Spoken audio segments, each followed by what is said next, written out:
Hi there, RPG therapist. Daniel Hand here. If you were following either my YouTube shorts or on Facebook or anything like that, you'll know that I was at Dragonmeet this weekend in London. I gave a seminar with my friend Giuseppe Di Martino all about mental health with RPGs. It was a fantastic experience. The room we were in was packed. There was a standing room only, which I was not expecting. Some of you requested that I record it and put it up on the channel. So for this week, guess what? I've recorded it and I'm putting it up on the channel. If you have any questions at all for either Giuseppe or myself, obviously, please do let them know in the comments. In fact, the thing went so well, we've been asked to come back next year. So if you like what you hear, get your ticket and I'll see you in Dragonmeet. Or before, obviously, because we've got UK Games Expo as well. So have fun, enjoy the seminar, and have a good week. Thanks for watching. Right. Welcome to Hogwarts. Actually, no. Oh, okay. Sorry, wrong. I always get it wrong.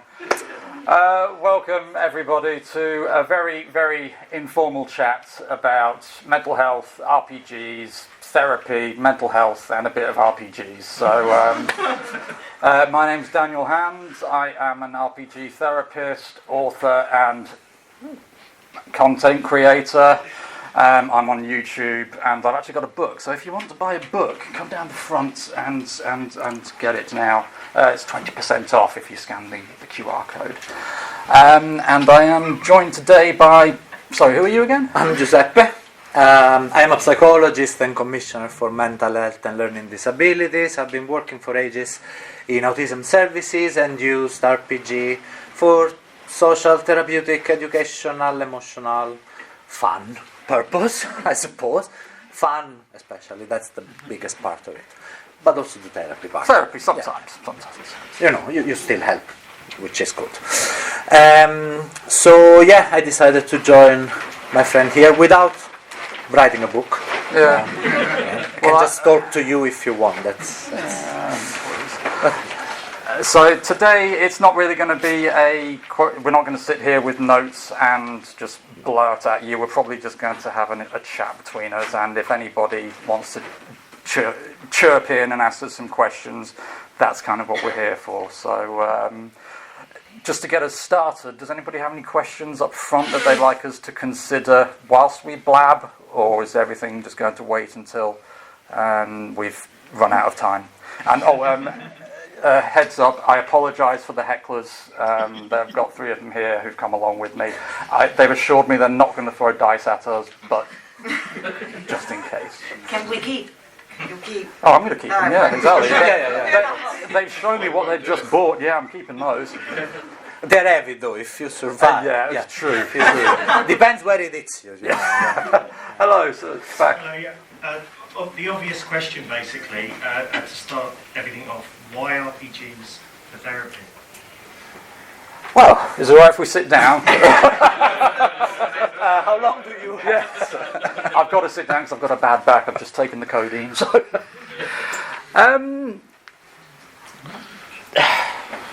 Okay, the facetious answer, why not? The biggest reason is engagement, in my experience. I've been a therapist now for mumble years. I'm not old, honest.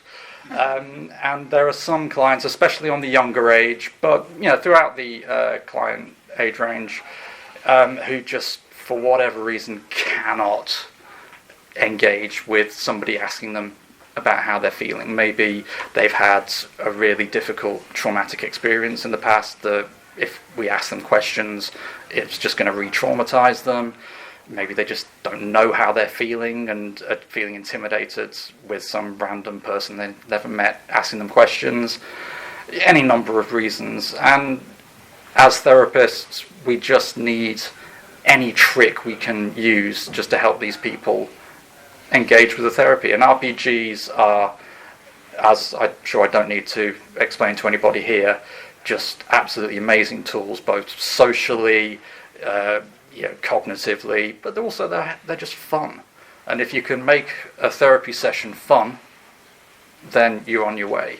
As soon as they realise that, we're just going to enjoy ourselves and learn about our feelings through these fictional characters, all of a sudden it takes the pressure off, and you can just cause mayhem. And and the really cheesy, hammy catchphrase I use is, you can beat your inner demons by slaying imaginary ones.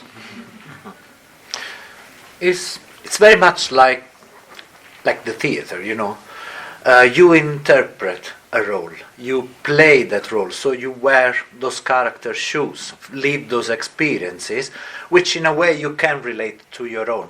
And this is actually very positive, both for engagement, because to be fair, it's much easier to engage with somebody through an activity that is both constructive and fun, because nobody wants to be bored to death at the end of the day. Sorry, what are you trying to say about my therapy? You see, when you engage with something that is kind of making you feel good, that relationship actually achieves something positive already. And then, while you interpret a role, you can find yourself in a situation or a scenario that then you relate to your own experiences, your emotion, especially when it comes to autism, learning disabilities, or other neurodivergent conditions. What I generally notice is that establishing that relationship, especially for therapeutic purposes, is a bit more difficult. And we all know, unfortunately, what you can receive from the NHS or the public services is a very short intervention. That short intervention probably goes all by itself in establishing that relationship. What I've noticed playing a game, at least maybe it's just my anecdotal experience, but I guess you may relate to that. That engagement is immediate. Absolutely. You are hooked. And then through the stories... I can't do that. I can teach you afterwards. Yeah, okay. Through that stories, then you live your own stories. It's narrating an experience that you can relate to, I suppose. At RPG, honestly, all games are therapeutic. Play is therapeutic in itself. Children knows that, and we did not discover that. That's science since a very long time. Speak for yourself. But RPGs give you that extra element of interpreting that many games may not have instead. So yeah, that's why RPG, at least for me, maybe you, I don't know. I completely agree. The great thing about any game, again, I'm sure most of us here have experienced it. You play a game and you're just in the world with your characters. My characters, as this group of people will know, don't tend to think a great deal. They just go in with spears swinging and just bludgeoning their way through life. But that's therapeutic for me, because I spend all day thinking and staring like this, going, how do we get that? And so at the end of the day, I don't want to spend too long rolling for intelligence. I just want to hit things. Whereas for other people, learning all the spells in the player's handbook is what they want to do. You're mad.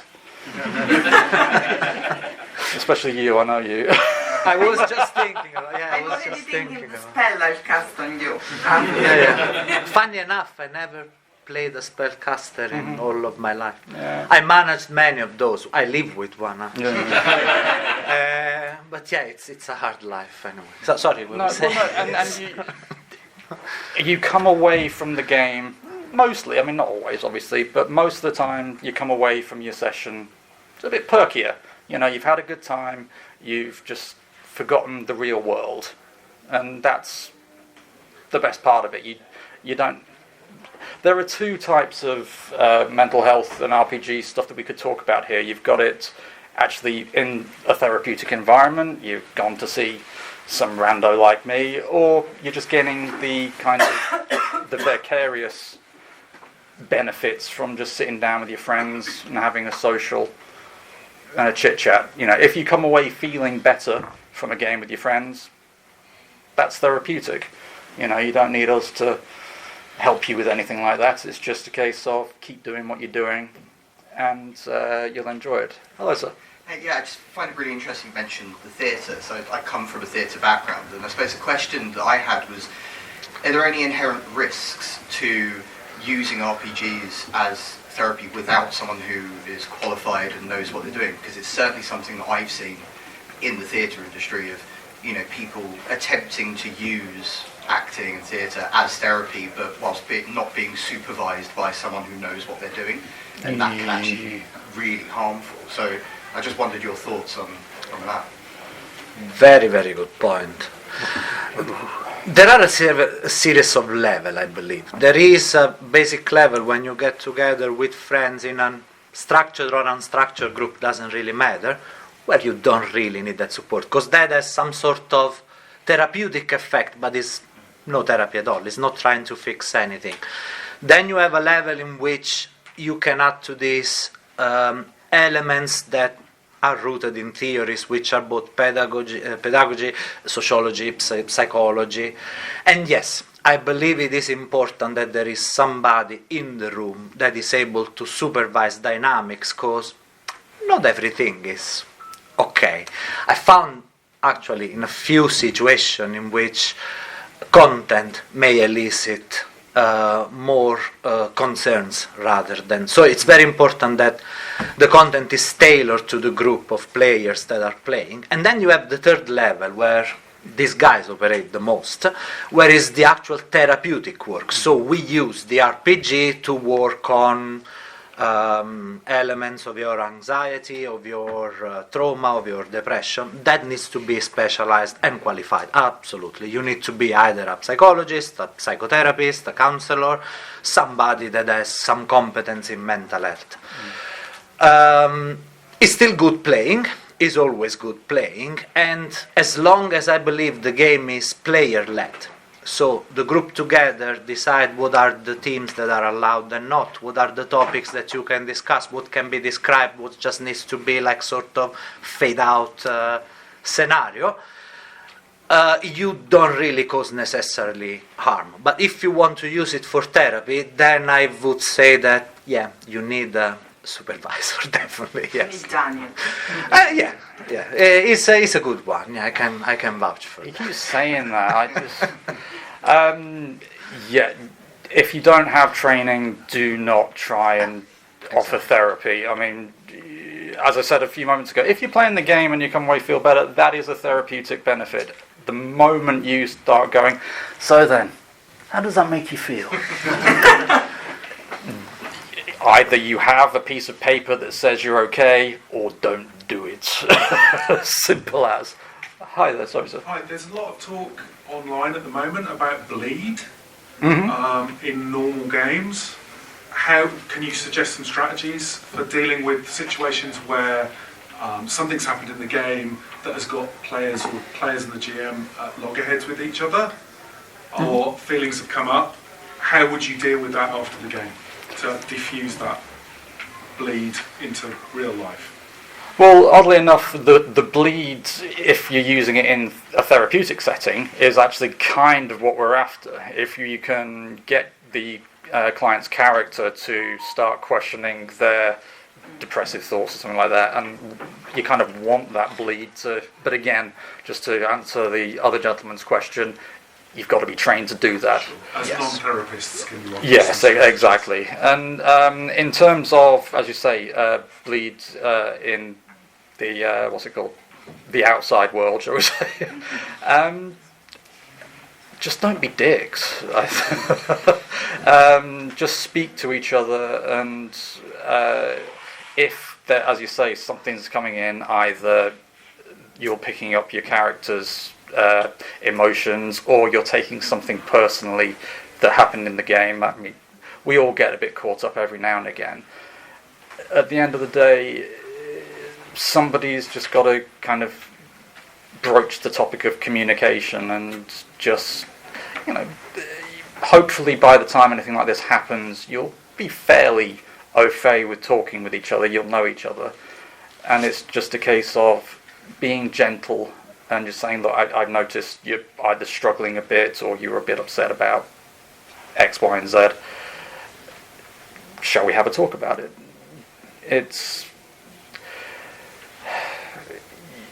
It all involves a matter of care that we don't want to upset our friends, but at the same time, sometimes we get upset with our friends, and if you're going to be friendly at all, I'm staring at this bunch here, if you can see they're suffering, just swallow your pride and go and speak to them. Or invite them to speak to somebody else who they're a bit friendlier with. It's a social exercise, so exercise your social skills, I suppose.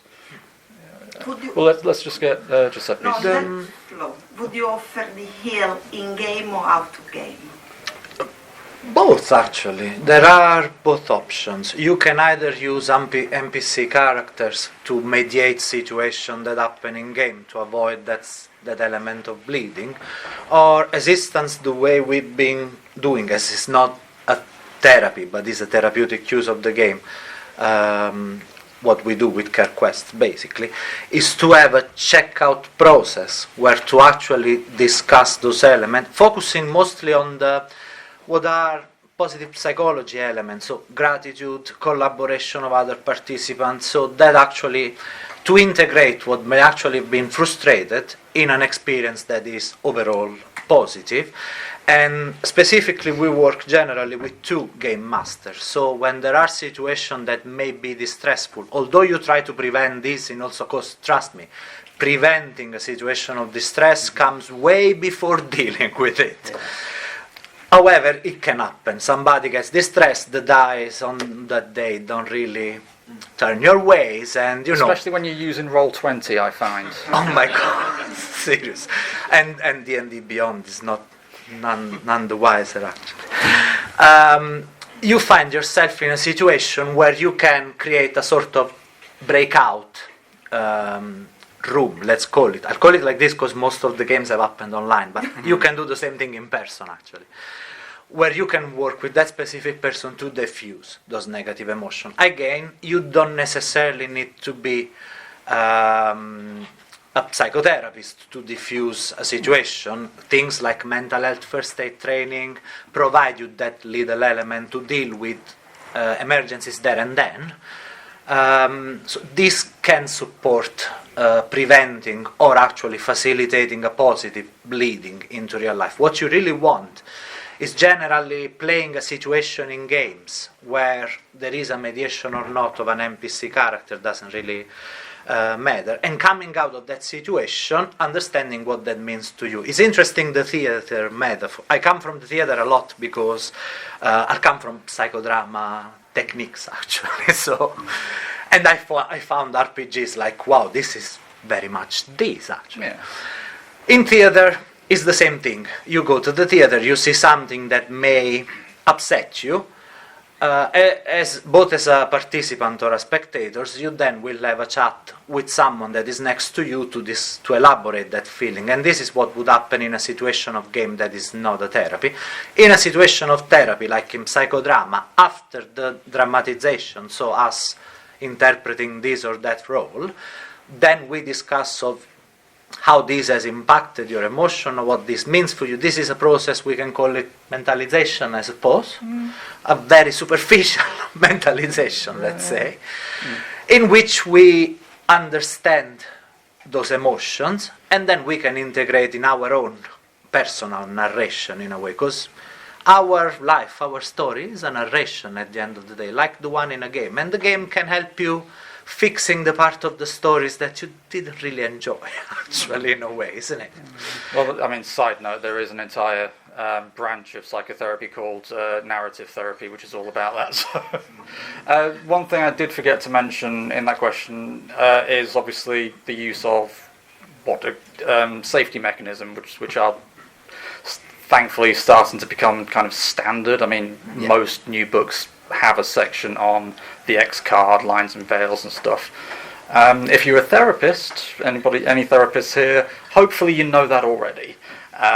But yeah, as Giuseppe said, prevention is always better than fixing the problem after the fact. So be mindful, keep an eye on your players. If you see they're struggling, reach out, ask them if they want a private chat, and be the friend that they need in that moment, I think would be the quick one. I believe it's also very important that if you are not a qualified mental health professional yourself, you know how to access resources and signpost your player when you are concerned that there is something going on. Because at every moment of our life we might be in a situation of struggle and needing some support. There's really nothing wrong with that. No, please do. We're not busy enough at all. Hello, sir. Obviously, I've got a preconception that RPGs are going to be useful for therapy. But when I looked at the evidence base of games being useful socially for development and for therapy, it hasn't been as good as I'd thought it was going to be on specific games and rollouts of interventions in schools in particular. But I don't know what the evidence is for actually using RPGs as therapy, whether it's better or worse than the conventional kind.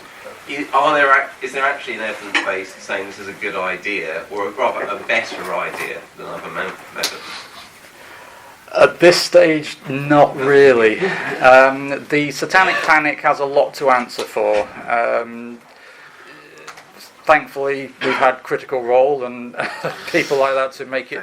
Can I respectfully kind of disagree? Because I work for Gaming Therapy UK, and we already amazing.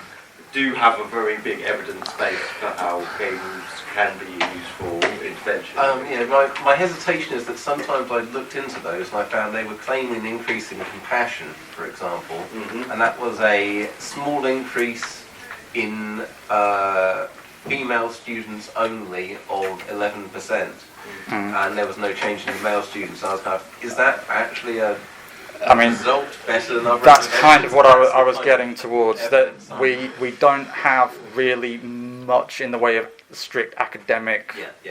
What's the word? Where you've got test pools. Test pools. Thank you. There's a lot coming anyway. Yeah, we're getting there, but it's only just starting. And it's very small studies. Yeah. Oh yeah. And then the moment they roll out, the effect sizes vanish. Is the like our kind of presenters were telling us there's a lot of kind of like connection between play therapy and narrative therapy, and it actually doesn't matter what the platform is that you use, those are effective therapeutic intervention tools. So it could be that you're not kind of acting out an RPG. The random game element doesn't take away from the opportunities to kind of present your emotional material in the ways that this gives you an opportunity to. It's engaging. So it's just kind of changing skins. Really, for the therapy. I like numbers though. I like numbers. And that's I say specifically in answer to that question. There is stuff coming, but if you want actual articles and stuff written, it's historically. I mean, there was some stuff that came out in the 70s.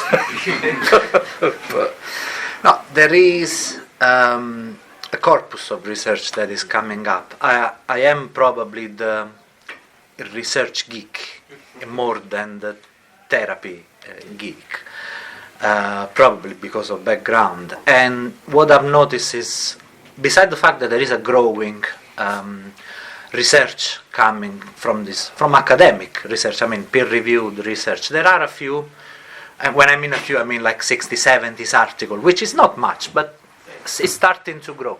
I believe one element is exactly the satanic panic. A bit is all the demonization in general of the culture that is around specific type of games. I've heard my parents and the society around me yelling at video games, being I don't know, and I become some form of criminal that goes out and kill people and never really killed anyone.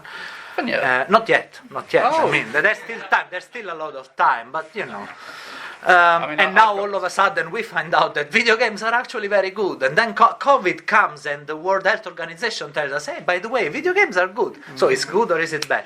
I think a lot is cultural. So it's about breaking that mold to get there. Luckily enough, there are guys like you. There is a lot of organization abroad and in England that do a lot from that point of view.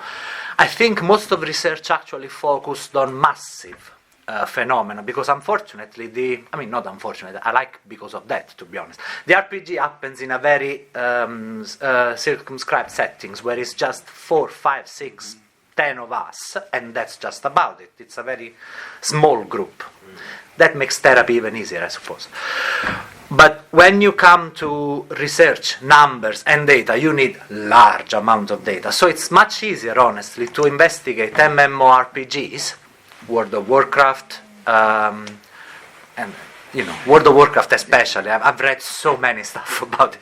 I played a lot of it, maybe too much of it. In fact, you raided that funeral, didn't you? Okay. They didn't, geez, no. Yeah.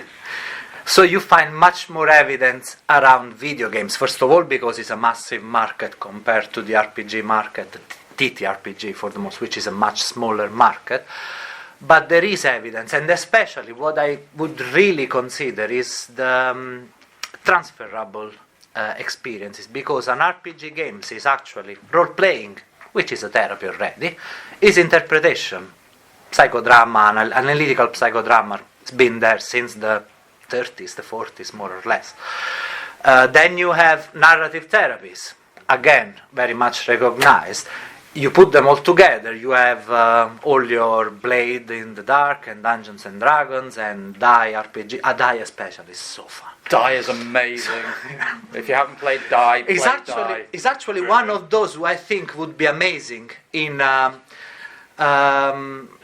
socio-therapeutic settings, because playing a character that plays a character adds an extra level. Yeah, but sorry, just to quibble with you there, do not play Die with your clients. Just Die is designed specifically to traumatize people. Take the mechanics by all means, but for the love of God, don't put... No. Jesus. And just to get to the Die element of it, it's actually the part that I find more interesting compared to the narrative therapy, because the Die element adds the unpredictability that life in general has. So using it in a social context, as with CareQuest we try to do, makes it that an element, extra element to the work that you do in order to deal with frustration, deal with when things don't really go your way. Everything is just about integrating emotionally that content, so that your player doesn't leave frustrated or angry or disappointed or acting the game in real life. So there must be a process of checkup. There is actually a structure that, if followed, I'm not saying that it prevents distress, but reduces the likelihood of distress for sure. I just wondered off the back of that, if you could talk a little bit about your journeys to getting to where you are now. Did you start looking at becoming a therapist with the specific aim of doing it through RPGs, and then kind of secondary to that, with the rise of actual plays becoming far more popular, your Critical Role, as you mentioned, 20s, how big is the pool of kind of therapists that offer this? Do you see it getting bigger? Is there a huge demand? It's getting bigger slowly. The problem is that there is a nice community of therapists who will happily identify as geeks. The problem with that is we don't need to reach them. They're the ones who already know that RPGs are cool and will do it. Getting the therapists who aren't geeks interested is like getting blood from a stone, because it's the same prejudice as the rest of us face. oh, I'm not playing that. You're rolling dice, putting stupid voices on. No, I'm not doing that. And then saying, oh, no, this is for therapy as well. It's like, no. So we are working on that, and hence why I've got books that hopefully will go, yes, no, this is completely legit. Just buy the book. So please, if any of you have any friends, therapists, just proselytize. We need people to go out and say, no, this works. Refer them. I was going to say something deep and meaningful, and it's gone. They wanted to know where you come from. Then there is this guy, and then the guy down there. That was the one. So where I came from, I actually came to RPGs from an author's standpoint. I'm a fiction or a novelist as well. So the first RPG I ever played, as I was telling my friend earlier, actually, was a play-by-post writing RPG. And then The One Ring came out, and I am a huge Tolkien nerd. I got in touch with my friends here, and it's been downhill ever since, frankly. But when I did my basic training as a therapist, you have to do all these things. Oh, name a hobby that you'd use with clients. Oh, can you find a recreational activity? And I was the one who did, okay, let's talk about games. Let's talk about writing. Oh, I know, I'll do a presentation about drawing maps. And then once I was qualified, I had a young lad who was referred to me with selective mutism. And I think we mentioned earlier the engagement. He was trying so hard to engage. We tried everything. We played chess. I read books to him. He was doing everything he could, but he just couldn't get past a muttered yes or no. Really heartbreaking stuff. So in the end, I thought, let's give D&D a try. So we spent nearly 3 sessions putting a character together, and I've never used D&D since because they come to me for therapy, not paperwork. But we put a Dragonborn sorcerer together, and we played, what's the Essentials kit adventure? No, that's the starter set, the other one.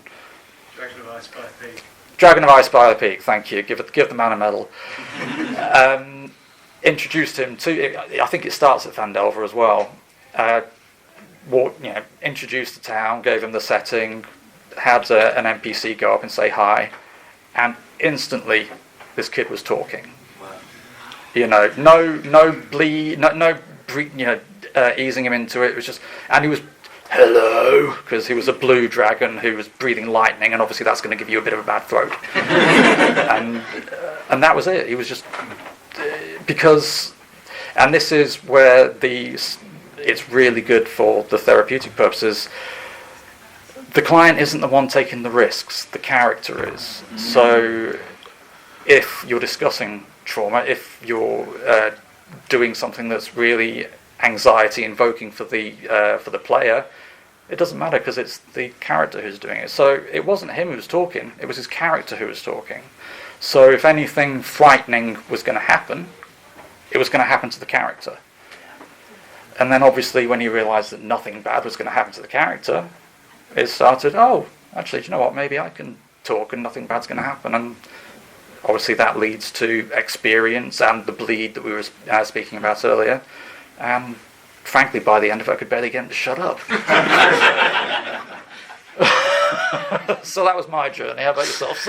Well, slightly different actually. I started as a psychologist and a researcher actually. I've been researcher at university for many years. I'm working on psychodrama, analytical psychodrama in school in Italy. What you do with psychodrama is very much what you would do in a role-playing. You decide the character, you decide the setting, you decide the situation. Let's play, see how it goes, discuss afterwards what has happened in that situation. And let's say I put it sort of on a side. Then for all of my life I played video game, all sort of RPGs, all sort of TTRPGs, all sort of tabletop games. If it's a game I'll play. I had a collection of Magic the Gathering. So yes, I moved to London with the money of selling Magic the Gathering. Seriously, not a joke, not a joke at all. It's true. I sold my cards and I moved to London. So really, I tried them all, and I've realized that they've helped me in socializing with people. They've helped me in situations. I'm a bit socially awkward as a person. You may not have noticed, but you did probably. So I kind of need a context where things are sort of predictable that help me interacting with people. And I've realized that this very much worked very well for my clients. When I moved to England, I started working in autism services.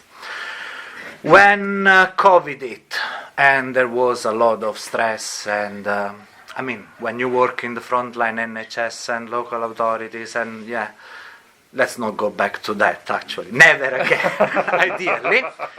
It's the worst. But then you find yourself basically locked up with your clients, not having much to do, because, most of the activities happen out there. The centers are out there. So what you do?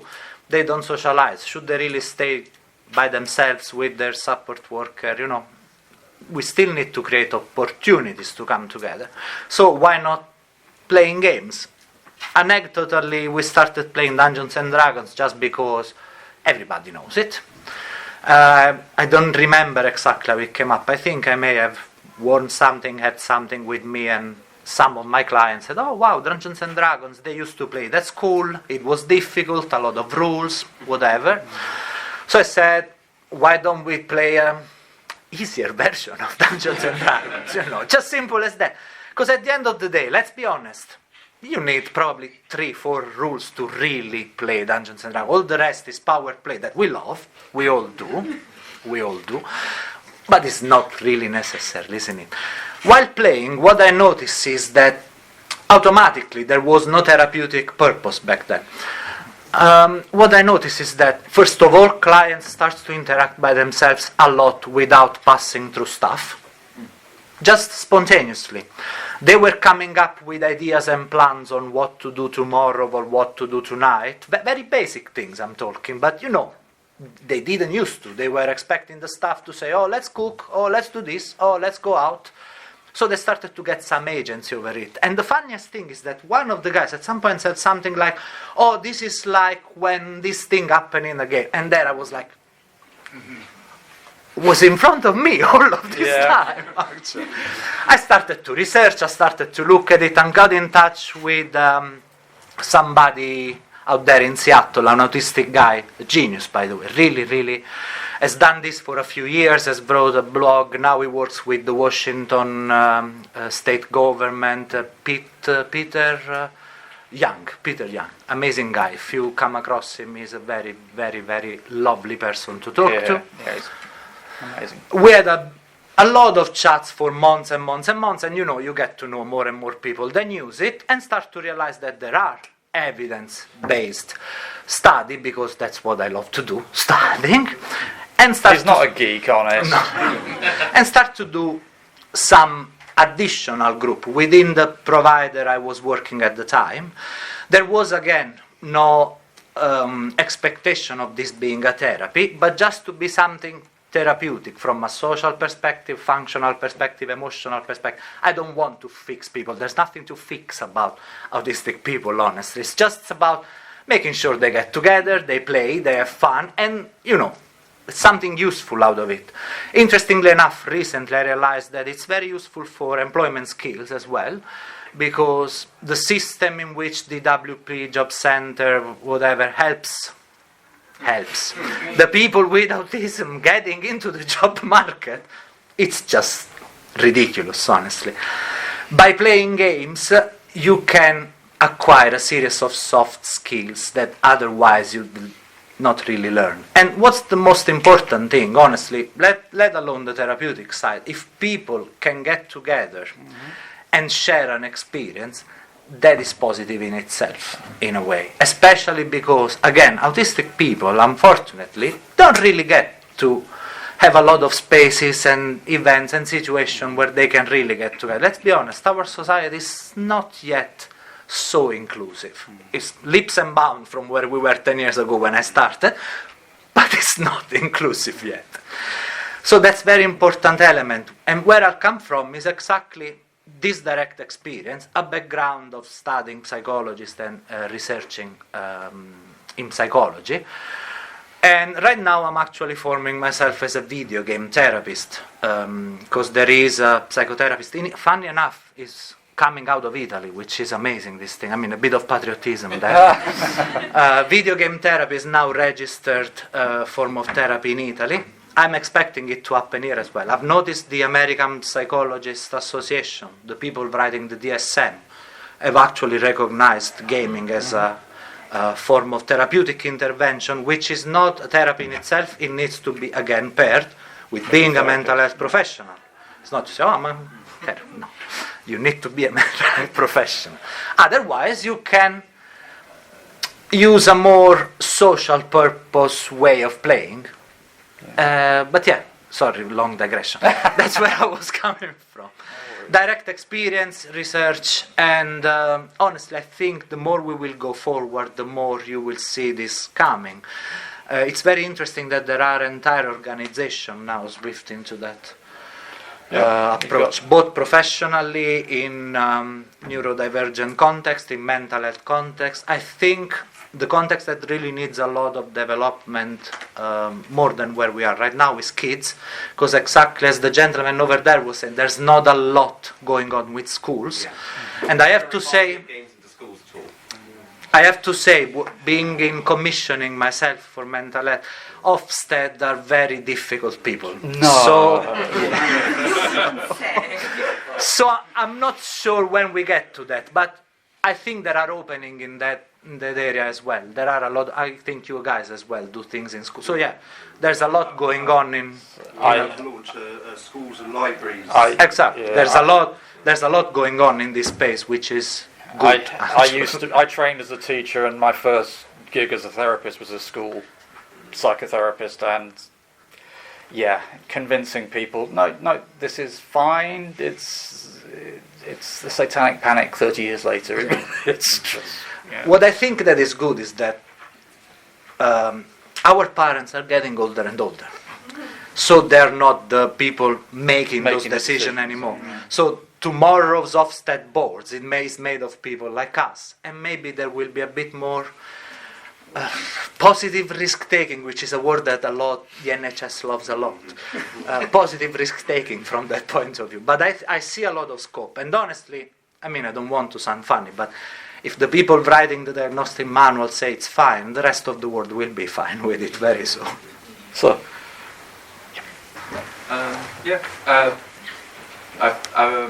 I'm not a therapy professional or anything like that, but these issues have come up a couple of times in like games that I've been running.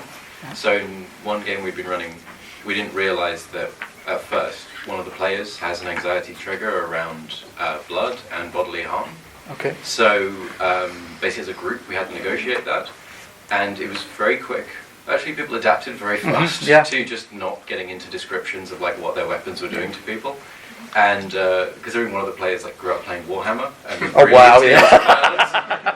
he made the adjustment very fast to accommodate the player with the anxiety trigger, who has their own strengths. For example, they actually get the least upset or disappointed when they roll badly or when their character dies.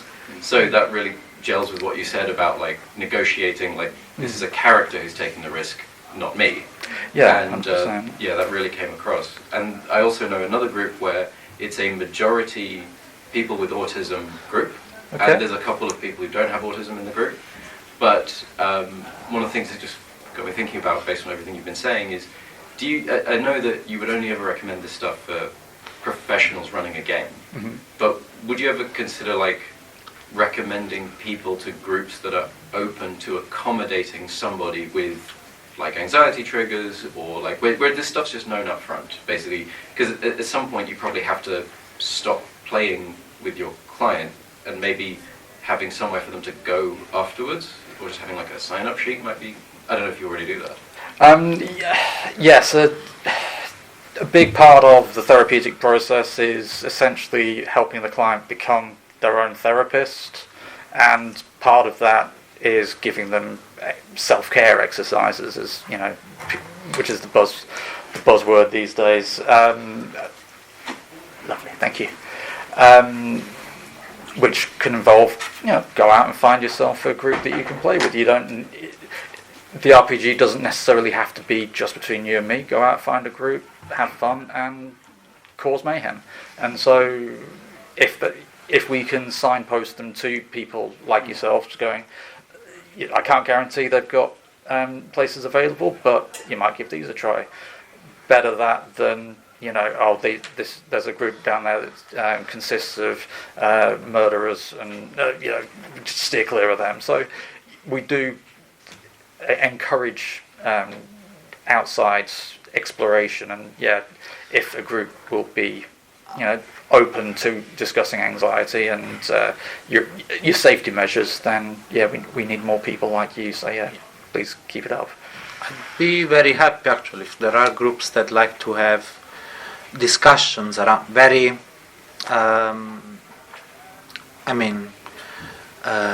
general discussion, not therapeutic discussion, on how to maybe manage anxiety or these elements, like a bit those sort of training, like as you would do when you do a job in social care, like a support work. You need to manage challenging situation, you need to diffuse situation, you need to address emotional distress on a superficial level, and also knowing how to signpost people to professional when that is needed. That's something I would be very interested to discuss with groups, because it's important that games are inclusive, and to be inclusive needs an element of not expertise but knowledge. Knowledge is always power at the end of the day. Knowledge is always a good thing. Talking about things is always positive. Wisdom rather than intelligence. Sorry to cut you off there, Giuseppe. That was our warning, saying we've only got a couple of minutes left. So was there? Over there. Got one last. If we can make it quick, we'll do two if we can. So I was just curious about the differences between a standard session or module versus one specifically designed for therapy. Oh god, I should have come to you sooner. Yes, but they both work. But if the therapist can spend time interacting with the client in advance, figuring out what their presenting issues are, and then going away and spending some time just brainstorming ideas themselves.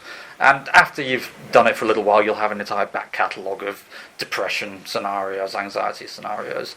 But to get yourself started, a pre-written, so Fandel, Rice by a Peak, they will work, but nothing as good as sitting down with the client, get an idea of who they are and what their needs are in advance, and then put the scenarios together, in my experience. Personally, having more of a social and emotional nature rather than therapy in itself, what we actually do is to have a standard structure of the games where you have a check-in process for players to kind of warm up the actual game in itself, and the check-out to discuss anything that may have stressed people. What happens is you make sure that the adventures, the campaign, we mostly do short adventure, because I would love to do a long campaign, but it's very difficult to keep people engaged for a long time. Well, also they finished. Yes, exactly. At the end of the day. Yeah. No, you've got to keep coming. You don't need therapy anymore, but we haven't finished the game yet. Come on. You make sure. Let's keep the boss.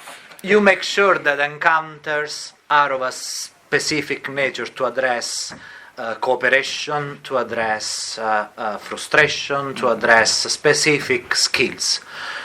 Is a bit of a pedagogic work, I suppose, at the end of the day. It's a bit educational, I guess, in a way. So this is the way we make sure that there is, not that there is a difference, that the game has some form of therapeutic effect rather than just playing and have fun, which is still good. And final question, yes please.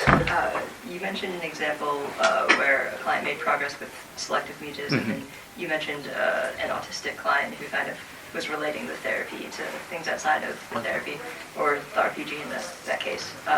Curious if you have any examples of cases where it helped a client with kind of depressive thoughts and kind of what you felt contributed to their progress. Yes.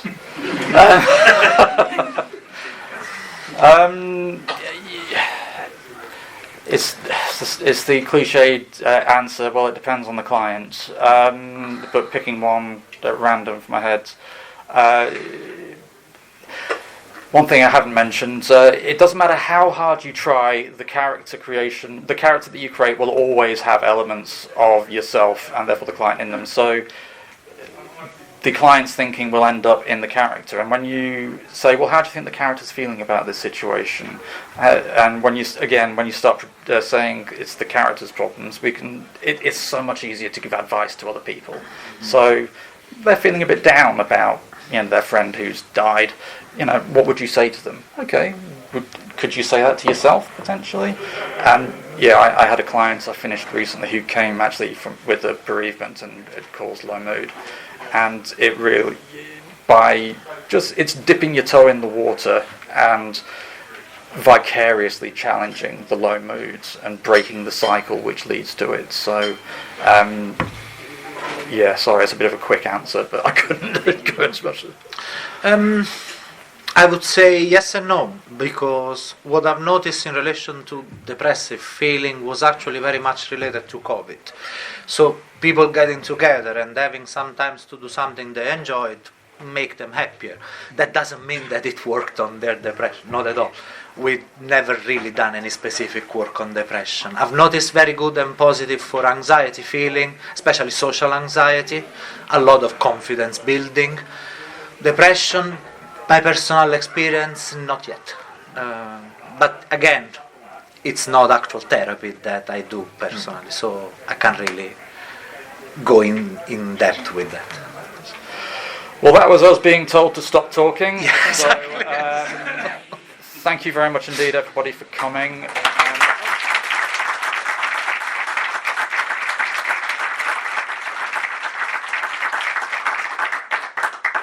Plug, if you'd like a copy of the book, it's here, or if you scan the QR code, you can get 20% off. Oh, there's bookmarks. Grab one, go and buy it later, whatever. You find CareQuest on LinkedIn, because our website's been hacked, but it will be soon online again, so don't worry. You'll find us. Thank you for coming. Thank you.